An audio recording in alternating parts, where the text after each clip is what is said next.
What I'm going to share with you right now, I share with you being currently 61 years old, about to turn 62. And if you're anything like I was in my 20s and 30s, even into my 40s, you may very well just brush what I'm about to say aside because you got it all figured out. I know I did. I thought I had it all figured out as a young man. And as I went through life, I realized there's a whole lot more going on that I just don't understand. But what balances things out is that some of the important things have become much clearer. And this is one of them. All of us go through an arc in life. Well, unless you get hit by a bus when you're 25. Some of us are born into a wealthy family, some are not. Some of us really have to struggle to get where we're going to be in life, even in our 30s. Some of us have a pretty smooth path through life, even though it has some challenges, maybe going into a military career, retiring, or going into college, graduating, doing a professional job, doing the grind, but making a good living in life. Same with relationships. The minority few get married maybe in their 20s, and they stay married the rest of their life. I've had some of you guys comment that you're just now widowed after, say, 35, 40 years of good marriage. And then there's a whole lot of us who have been divorced a couple times. We went into it with all the great intentions, but for one reason or another, sometimes it's our fault, sometimes it's their fault, sometimes it's the circumstances surrounding the marriage. But that whole thing goes down in flames. We pick ourselves up and hopefully get back on our feet and persevere. Some guys don't survive that sort of situation. Some guys go through a job termination, a bankruptcy, a divorce, and either financially or emotionally spend decades trying to bounce back. They can't seem to really get their career happening again, or they're making money, but I've talked to guys who are just so emotionally defeated by both the divorce and the horrid dating options that face them today.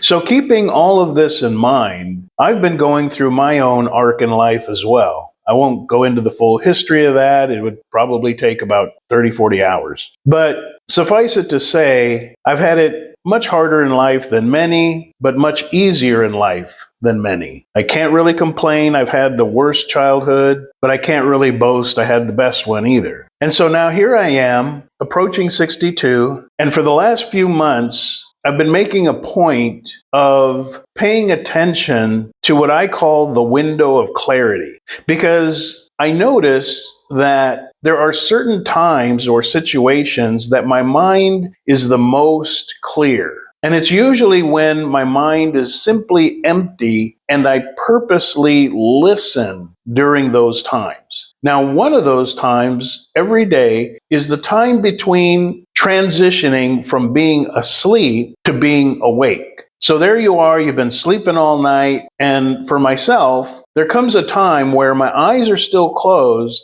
but I go from dreaming to being awake. I haven't opened my eyes yet. I haven't moved around yet, but there I am with just a clarity of mind that usually most of us, we kind of move around in the bed, we get up, and next thing you know, we're busy the rest of our day doing what we got to do. And what I've been doing for the last few months is when I realize my brain is turned back on again, but I haven't opened my eyes yet, I haven't moved around, I stay in that position and listen. And I have found that it may only be 2 minutes, maybe 5 minutes that I do this, and I can think about where I am in life. I can think about priorities. I can think about what I'm planning for that day so much clearer than I can once I get up and I start shaving and showering and making my coffee and checking my messages. All of that distracts from that state of being that I call the window of clarity. So I've been doing that for the last few months. And today, when I snapped out of my dream state and I'm just laying there with my eyes closed, the word that came to me was simplicity. And I realized looking back, and it's so easy to remember stuff. I mean, years worth of experiences when you're just in that still, pensive state. You can remember experiences and information. It really is what I think is a real gift to us that we wake up and ignore on a regular basis in our life. And so as I looked back on my life this morning, I realized that for the last 20, maybe even the last 30, but definitely the last 20 years of my life, I have been seeking simplicity in everything. And to the degree that I have simplified my life, it has made my life better. Now, contrast that to what we were told or what we perceived watching movies and listening to people. What we've always been told is more is better. And to some degree, that's true. More money gives you more options. Less money gives you less options. But in so many other things, more is not better. Simplicity is better. And I have seen this proven out year after year after year. For the last 20 years, I am 100% convinced that the pursuit of simplicity is one of the best things we can do for our own life. So how does this apply to living as an expat, whether it's in the Philippines, Thailand, or anywhere else, or even in living in our home country? How does this apply? Well, many of you who have listened to the channel for quite a while are familiar with the fact that I am a minimalist. Now, that doesn't mean I only have a sack of clothes and $5 in my pocket. What it means is that anything I own has a purpose. And that purpose is 80% of the time, it's something I need and can profit from having in my life, like my laptop or my cell phone. And even then, I don't need an extravagant, overpriced cell phone. A $200 phone will serve me for 3-4 years. So there are material possessions which more is not better. The more stuff you own, the more you have to maintain it, take care of it, keep track of it, protect it. But really, I have found that the less things I own and owning just the things I either need or that bring me a daily sense of satisfaction. It might be something like getting a new coffee maker, which I did recently. It's a simple thing that just makes my daily life easier and better. Did I need a new one? No, the old one was still cranking it out, but it was kind of funky and sometimes the filter didn't work the way it should. But so getting a new one made life a little nicer. Now, aside from material things, the less is more principle applies also to your circle of friends. Having a massive circle of close friends, I have found, comes with its own set of problems to deal with. And what I have found over the years is that I have about 25 what I would call close friends, and then I have maybe 5 that are very close friends. And I keep in contact with them daily, even though they're scattered all over Southeast Asia. And I have found that I may have, say, for instance, 2 different friends who don't know each other. I get along great with both of them. And so I thought, oh, well, I'll introduce them to each other because we all have so much in common. Well, we did. We had a lot of things in common, but our personalities are completely different. And in fact, because the 2 different friends had the same type of personality, it was the very reason they did not get along at all. And it turned into kind of a bad situation. And then they're looking at me like, well, okay, whose side are you on? You side with him or you side? I'm like, you know what? This is between you guys. If you guys can't get along, just block each other and call it a day. But I'm not picking sides. I'm friends with both of you and you guys just deal with it. Just block each other and forget about it. Having too wide a circle of friends also means you deal with the quality versus quantity issue. The more people you have in your life, the more likely you're going to include somebody that does not deserve your trust. So more is not better when it comes to good friends and close friends. Now, related to this is keeping it simple when it comes to relationships. You've probably heard me say a million times over the last 12 years, know what you want. Don't just bum rush out into the Philippines or anywhere else and start dating like a maniac just because you can. Otherwise, you're like a dog running around in the traffic, chasing the taxi, then chasing the bus, and then chasing the car, and then chasing the bicycle.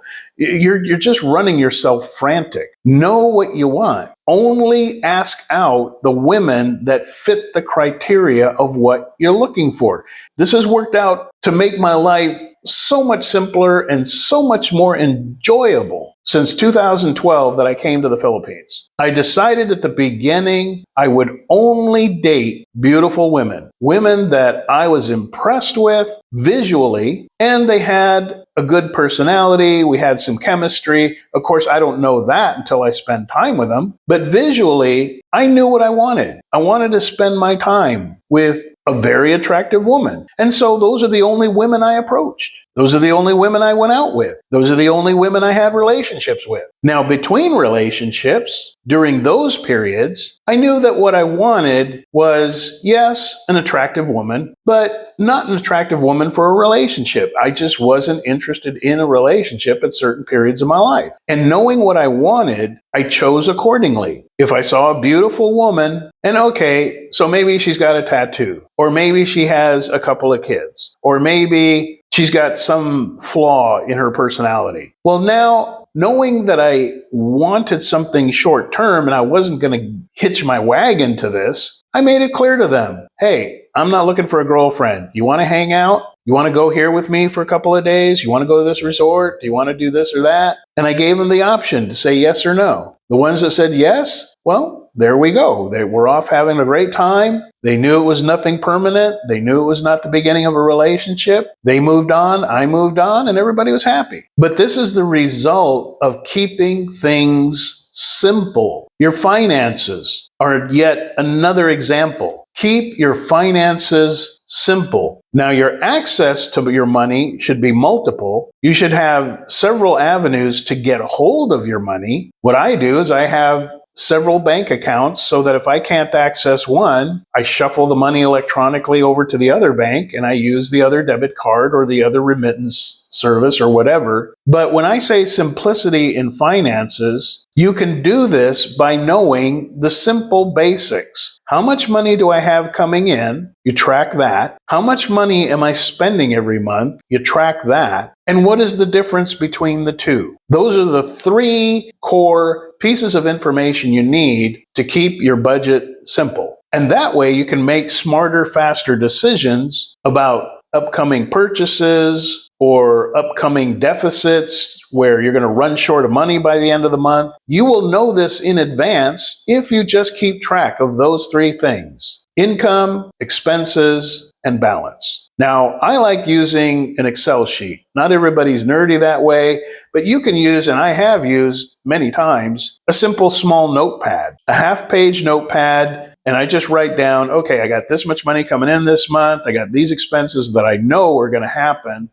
Here's what I'm looking at for this month. Very simple, just quick and dirty. I know exactly how much money I'm dealing with. So I hope you can see that chasing after being liked and having too many friends, trying to cram as many women into your life as you can, trying to run amok and do things to the point where your travel is actually just tiring you out instead of enjoying your life. Chasing after too much, the end result is discontent, tiredness, complications, drama. Keep it simple. Focus 100% of your being on enjoying the few things that matter to you. If you want to travel, make it quality travel. You go to a city you're interested in, don't just fly through there in 2 weeks. Spend 3 months there. Get to know the place. I usually tell myself, I know a city when I know the shortcuts to get around town. When it comes to women, if you're looking for a relationship,